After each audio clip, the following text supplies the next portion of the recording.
మిత్రులారా నమస్తే. కార్తీక మాసంలో శివనామస్మరణ పరమ భక్తి ముక్తిప్రదాయకం. ఇవాళ శివతాండవాన్ని ఆలపించుకొని ఆ పరమశివుడి అనుగ్రహాన్ని పొందే ప్రయత్నం చేద్దాం.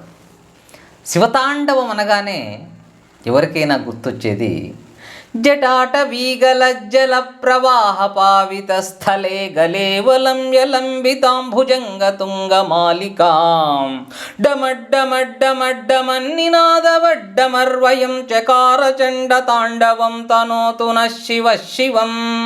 జటాకటాహ సంభ్రమ భ్రమన్ నిలింప నిర్ఝరీ విలోల వీచి వల్లరి విరాజమానమూర్ధని ధగద్ధగద్ధగజ్వలల్లలాట పట్ట పావకే కిశోర చంద్రశేఖరే రతి ప్రతిక్షణం మమ ధరాధరేంద్ర నందిని విలాస బంధు బంధురస్ఫురద్దిగంత సంతతి ప్రమోదమాన మానసే కృపా కటాక్ష ధోరణి నిరుద్ధ దుర్ధరాపది క్వచిత్ దిగంబరే మనో వినోదమేతు వస్తుని. ఇలా సాగేటటువంటి రావణ బ్రహ్మకృతమైనటువంటి శివతాండవం గుర్తుకొస్తుంది. అయితే ఇవాళ మనం ఆలపించుకోబోతున్న శివతాండవం మన తెలుగు కవి సరస్వతీపుత్ర పుట్టపర్తి నారాయణాచార్యులు వారు రచించినటువంటి తెలుగు భాషలో రచించిన శివతాండవాన్ని ఆడెనమ్మా శివుడు పాడెనమ్మా భవుడు అనేటటువంటి అద్భుతమైనటువంటి శివతాండవాన్ని ఆలపించుకోబోతున్నాం. అయితే ముందు ఇంత అద్భుతమైనటువంటి శివతాండవాన్ని రచించిన ఆ మహాకవి గురించి కొన్ని విశేషాలు తెలుసుకుందాం. సరస్వతీ పుత్ర ఈ బిరుదిచ్చింది మన తెలుగు వాళ్ళు కాదు. నారాయణాచార్యులు బహుభాషా కోవిదుడు. దాదాపు 14 భాషల్లో ఆయనకి వైదుష్యం ఉంది. అలాంటి ఈ కవి ఉత్తర భారతదేశంలో హృషికేశ్లో ఈయన యొక్క పాండిత్యాన్ని మెచ్చి గుర్తించి గౌరవించి శ్రీ శివానంద సరస్వతి మహారాజ్ గారు ప్రసాదించినటువంటిది సరస్వతీ పుత్ర అనేటటువంటి బిరుదు. ఈయన యొక్క జీవితంలో అద్భుతమైనటువంటి కొన్ని సన్నివేశాలు తెలుసుకుందాం. ఈయన తన 13వ ఏట విజయనగర రాజుల 2వ రాజధాని అయిన పెనుగొండ దీనావస్థను చూసి హృదయం ద్రవించేలా పెనుగొండ లక్ష్మి అనే కావ్యాన్ని రాశాడు 13వ ఏట. అదొక అద్భుతమైతే ఇంకొక పరమాద్భుతమైన విశేషం ఏమిటంటే తర్వాతి కాలంలో ఈయన విద్వాన్ చదివేటప్పుడు ఆ విద్వాన్ పరీక్షలలో ఈ పెనుగొండ లక్ష్మికి సంబంధించినటువంటి ప్రశ్న 2 మార్కుల ప్రశ్న పరీక్షలో రావడం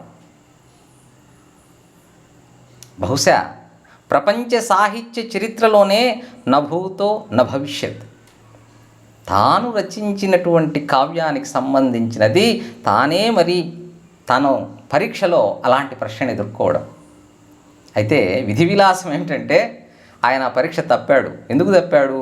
2 మార్కుల ప్రశ్నకి దాదాపు 40 పేజీల వ్యాఖ్యానం, అంటే ఆ పరీక్ష సమయం అంతా ఆయన అందుకే కేటాయించాడు.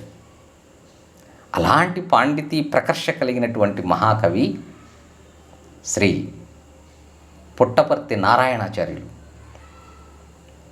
ఆయన మన రాయలసీమకు చెందినవాడు. ప్రొద్దుటూరు శ్రీ అగస్తేశ్వరాలయంలో 40 రోజుల పాటు ఆ పరమశివుడికి ప్రదక్షిణ చేస్తూ ఒక రకమైన తపస్సు చేస్తూ ఆయన రచించినటువంటి మహాకావ్యమే శివతాండవం. నారాయణాచార్యుల వారు సాహిత్యంలోనే కాక సంగీతంలోనూ నాట్యంలోనూ కూడా ప్రవేశం కలిగినటువంటి వాడు. చిన్న వయసులోనే భరతనాట్యం నేర్చుకున్నటువంటి వాడు.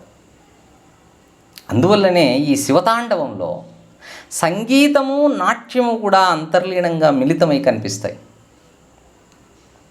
ఇలాంటి శివతాండవాన్ని నారాయణాచార్యుల వారే విజయవాడలో గానం చేస్తే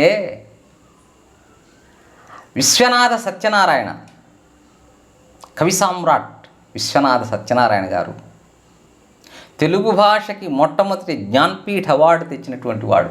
రామాయణ కల్పవృక్షం అనేటువంటి అద్భుతమైన కావ్యాన్ని రాసి ఆయన ఆనంద పరవశుడై పుట్టపర్తి నారాయణాచార్యుల వారిని భుజాలపైకి ఎత్తుకొని గంతులు వేశాడు. అంత అద్భుతమైనటువంటి గానం చేసేవాడు. నారాయణాచార్యుల వారి యొక్క ఈ శివతాండవ గానాన్ని చూసిన వాళ్ళు ఆ శివుడు ఆడితే చూడాలి, ఆచార్యుల వారు పాడితే వినాలి అనేవాళ్ళు. అంతటి అద్భుతమైనటువంటి గానం చేసేవాడు. అలాంటి కవి గురించి మరో జ్ఞాన్పీఠ్ అవార్డు గ్రహీత శ్రీ సి నారాయణ రెడ్డి గారు ఏమన్నారంటే, ఎవని పదమ్ములు శివతాండవ లయాధి రూపమ్ములు, ఎవని భావమ్ములు సుందర శివాలాస్య రూపమ్ములు, అతడు పుట్టపర్తి సూరి అభినవ కవితా మురారి, పుట్టపర్తి ధిషణకు జైకొట్టగ మనసాయ నాకు, కల్తీ కనరాని క్షీర కలలు చిలుకు అతని పలుకు, వెలితి ఎరుగలేని కడలి పొలుపు తెలుపు అతని తలపు, వ్యవహారాజ్ఞత అంటని వైదిక జాతకుడా అతడు, రక్తికి భక్తికి సేతువు రచయించిన రసికుడా అతడు అంటూ పొగుడతాడు సినారే గారు. అలాంటి మహాకవి రచించిన శివతాండవంలో కొద్ది భాగాన్ని ఇవాళ ఆలపించుకొని భావాన్ని తెలుసుకొని ఆ పరమశివుడి అనుగ్రహాన్ని పొందే ప్రయత్నం చేద్దాం.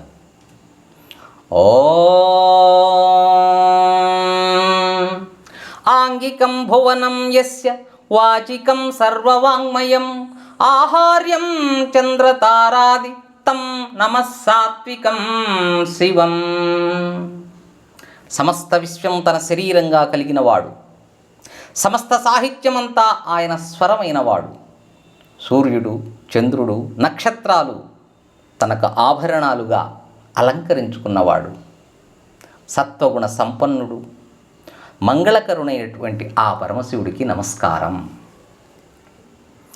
ఏమానందము భూమి తలమున శివతాండవమట శివలాస్యంబట, అలలై బంగరు కలలై పగడపు బులుగుల వలె మబ్బులు విరిసినయవి శివతాండవమట శివలాస్యంబట, వచ్చిరయేమో వియచ్చరకాంతలు జలదాంగనలై విలోకించుటకు శివతాండవమట శివలాస్యంబట, ఏమానందము భూమితలమున పలికెడునవె పక్షులు ప్రాబలుకులు, కలహైమవతీ విలసన్నోపుర నినాదములకున్ననుకరణంబులో, కొమ్మల కానందోత్సాహమ్ములు ముమ్మరముగ మనముల కదలించెను, తలనూచుచు గుత్తులు గుత్తులుగా నిలరాల్చును భూవుల నికరమ్ములు, రాలెడు ప్రతిసుమమేలా నవ్వును హైమవతీ కుసుమాలంకారములందున తానుకటవుదునటంచును, లలితామృదు మంజుల మగు కాయము పూవుల తాకులతో వసివాడదు, భారతీయట పార్వతికి నలంకారము తీర్చెడునది రమణీయ స్మితముల గావించును అలరుల మృదువులు, చతురాననుడే సవదరించునటన శర్వునకుత్తమ సర్ప విభూషలు,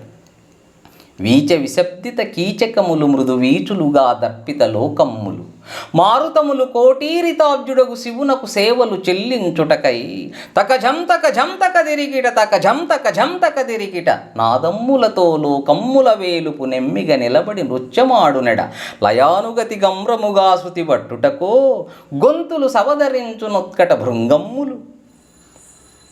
మిత్రులారా, భావాన్ని తెలుసుకునే ప్రయత్నం చేద్దాం. ఏమానందము భూమితలమున శివతాండవమట శివలాస్యంబట. శివుడు తాండవం, పురుషులు చేసే నాట్యాన్ని తాండవం అంటాం, స్త్రీలు చేసే నాట్యానికి లాస్యం అని పేరు. ఇక్కడ ఆ శివతాండవం జరగబోయే ముందు ప్రకృతి పరవశిస్తోంది.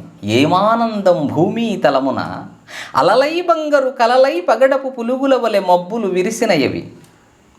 ఆకాశంలో, ఆకాశ సముద్రములో అలల వలె బంగారు కలల వలె పక్షుల వలె మబ్బులన్నీ విరిశాయట. వచ్చిరయేమో వియచ్చరకాంతలు జలదాంగనలై విలోకించుటకు.